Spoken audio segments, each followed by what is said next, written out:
Los villanos han sido clave para el éxito de las películas de Disney y Pixar, pues en su mayoría son muy icónicos, ya sea por su personalidad malvada, por sus motivaciones, por sus canciones o por ser divertidos. Sin embargo, de un tiempo para acá, los villanos ya no son presentados como antes. Es decir, primero son presentados como personajes secundarios que parecen no tener ningún problema con el protagonista, hasta que en el último momento revelan su verdadera identidad. De hecho, últimamente, más que una amenaza, han sido una sorpresa. Hey, ¿qué hubo? En el video de hoy veremos los villanos sorpresa de Disney y Pixar. Así que primero, veamos los villanos de Disney. Número 1.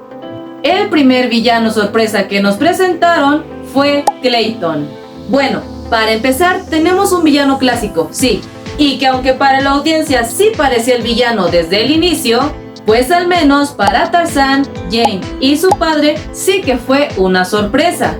Al inicio, Clayton era el guía de Jane y el profesor, pues les ayudaba a buscar a los gorilas, y cuando conocieron a Tarzán, seguía apoyándolos en su investigación.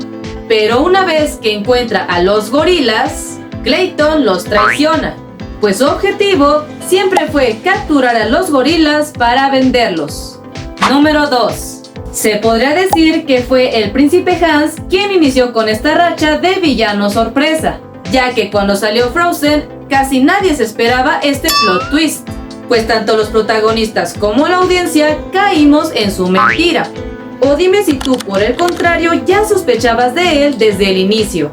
Al principio, Hans se presenta con Anna como un príncipe amable, encantador y protector, tanto así que hasta le encarga el reino.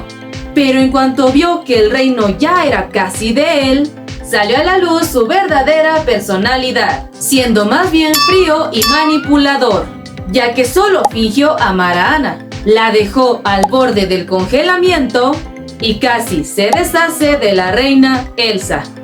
Número 3. Otro personaje que también fue sorpresa en su película es King Candy, que en realidad era Turbo. En este caso, quizás algunos sí sospechaban desde el inicio de King Candy, pues tenía acciones medio cuestionables. Pero lo que nadie se esperaba era su verdadero origen. Félix nos cuenta que Turbo saboteó su propio juego, pues quería ser el favorito, y tenía miedo a ser olvidado y perder el protagonismo. Y por eso, cuando llegó el juego de Sugar Rush, Turbo aprovechó para infiltrarse en el juego, falsificar su identidad y borrar memorias. Así que cuando conocemos a King Candy, parece ser solo un rey amable y protector de su pueblo. Pero cuando Vanellope tiene la oportunidad de correr en la carrera y enfrentarse al rey, descubrimos que en realidad era Turbo. Número 4. Muy similar al villano anterior, pues al principio conocemos al profesor Callahan, quien era una persona amable, la figura de confianza, un mentor y guía, pero que debido al accidente que provocó un incendio, se creía que el profesor había fallecido junto a Tadashi, que había ido a salvarlo. Y después es que conocemos al villano de la película, quien se robó los microbots de Hiro y aparte lleva una máscara, por lo que no se sabe su identidad. Y casi al final de la película, gracias a una grabación, los protagonistas descubren la verdad. El profesor Callahan había perdido a su hija por culpa de su rival, cuestión que lo llenó de rencor y creó un plan para vengarse. Número 5. En Zootopia conocemos a Bellwether, quien era la alcaldesa, aunque en realidad parecía más la secretaria del alcalde, y al inicio parecía inofensiva y algo torpe. Sin embargo, al querer engañar a Nick y a Judy, solita se delató, conociendo así la verdad, pues su verdadera intención era tener un mayor poder político, y asimismo vengarse de la sociedad que tanto la había despreciado. Y como estaba enojada y resentida, se le ocurrió provocar una rivalidad entre presas y depredadores, para así manipular a la sociedad desde el miedo. Número 6. En Zootopia 2 volvemos a tener un caso parecido, pero ahora conocemos a la familia Lindsley, quienes buscan tener todo el control dentro de Zootopia. Por lo que sí, nos queda claro desde el inicio que ellos son los malos. Pero en esta familia también tenemos a Povert, quien se muestra alejado de su familia, teniendo ideales diferentes y fingiendo ayudar a los protagonistas en su misión, haciendo un muy buen papel y logrando que nadie sospeche de él, hasta que se revela y nos cuenta su verdadero plan. Y la realidad es que siempre sí quería ayudar a su familia, pero como lo trataban como un tonto, ni siquiera le daban la oportunidad de demostrar lo contrario. De ahí nació la idea de fingir ayudar solo para ganarse la confianza, solo para traicionarlos en el último momento. Ahora toca el turno de ver los villanos de Pixar. Número 7. En Toy Story 2, Woody conoce a nuevos juguetes y nuevos amigos, entre ellos el oloroso Pete, quien se nos presenta como un juguete viejo, olvidado, pero sabio, y que parece solo quiere proteger a Woody, hablándole sobre el museo, sobre ser amado, sobre ser admirado para siempre y no volver a ser abandonado. Esto para que pierda el miedo de dejar a Andy. Y es hasta que Buzz llega al rescate y hace entrar en razón a Woody que conocemos la realidad. El capataz no era un consejero, más bien era un manipulador que nunca fue amado por un niño, y esto lo llenó de resentimiento. Pete es amargado, rencoroso y egoísta, y su motivación para nada era proteger a Woody, más bien asegurar su lugar en el museo, aunque eso signifique quitarle a Woody la posibilidad de ser amado. Número 8. Al inicio de la película, Waternoose era simplemente el jefe de Sully y Mike, siendo un jefe serio, pero preocupado por la empresa y por el bienestar de sus empleados, especialmente de Sully. Y aunque nos cuenta que la empresa puede estar en riesgo, lo que no dice es lo que tuvo que hacer para evitar el fracaso. Pues descubrimos que Waternoose permitió y ordenó el secuestro de niños para extraer energía a la fuerza.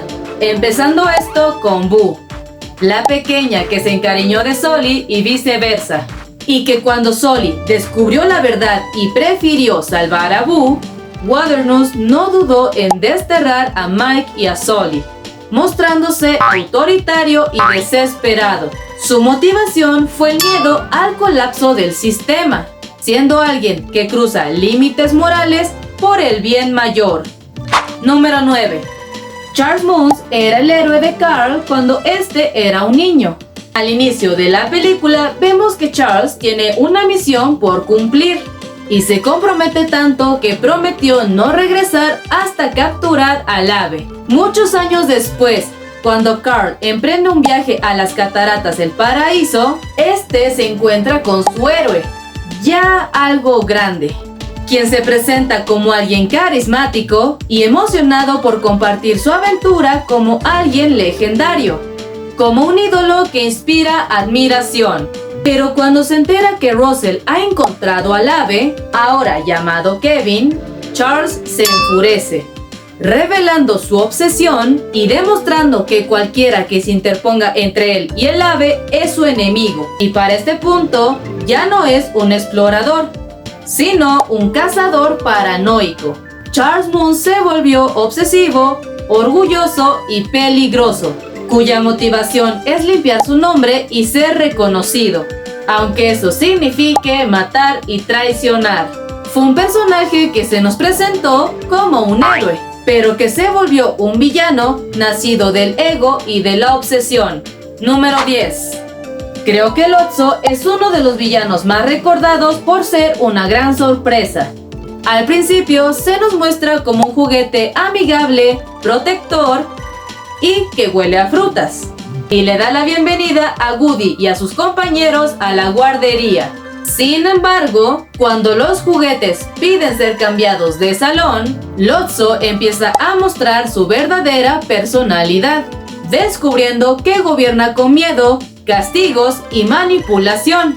Pues incluso cuando tiene la oportunidad de redimirse, decide vengarse. Lotso fue olvidado por su niña, lo que lo volvió resentido, autoritario y cruel. Su motivación nace del abandono, y en vez de sanar, decide hacer sufrir a los demás justo como él sufrió. Número 11. Miguel nos cuenta que Ernesto fue un cantante muy famoso, una leyenda y admirado por todos. Por eso, para Miguel, Ernesto era su ídolo. Y al descubrir que eran parientes, ve una oportunidad para hacer su sueño de ser músico realidad. Y al conocer a Ernesto, este se presenta como alguien carismático e inspirador. Esto hasta que la verdad cae como un golpe, pues Miguel descubre que Ernesto asesinó a Héctor y que aparte robó sus canciones para construir su carrera. Y en realidad, Ernesto siempre fue narcisista, egoísta y traicionero, pero supo jugar muy bien su papel para engañar y deshacerse de Héctor. Su motivación siempre fue la fama, incluso por encima de la familia, la amistad y la vida misma. Número 12.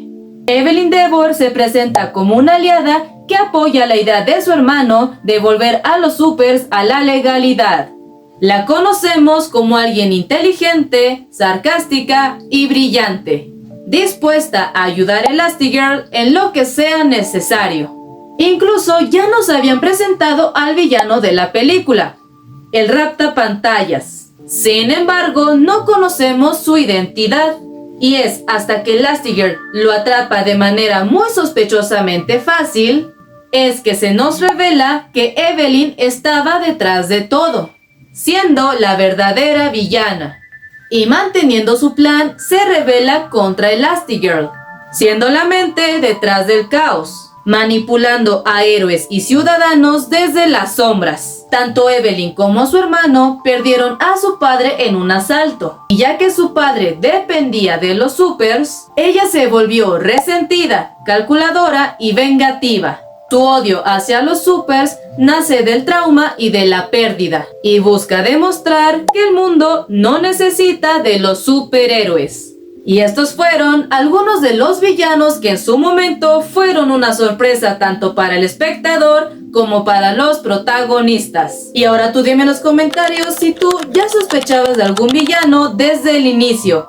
Apóyame con un like si te gustó, dime en los comentarios qué otro tipo de videos te gustaría ver y suscríbete si te gustan los temas de Disney y Pixar. Gracias por ver.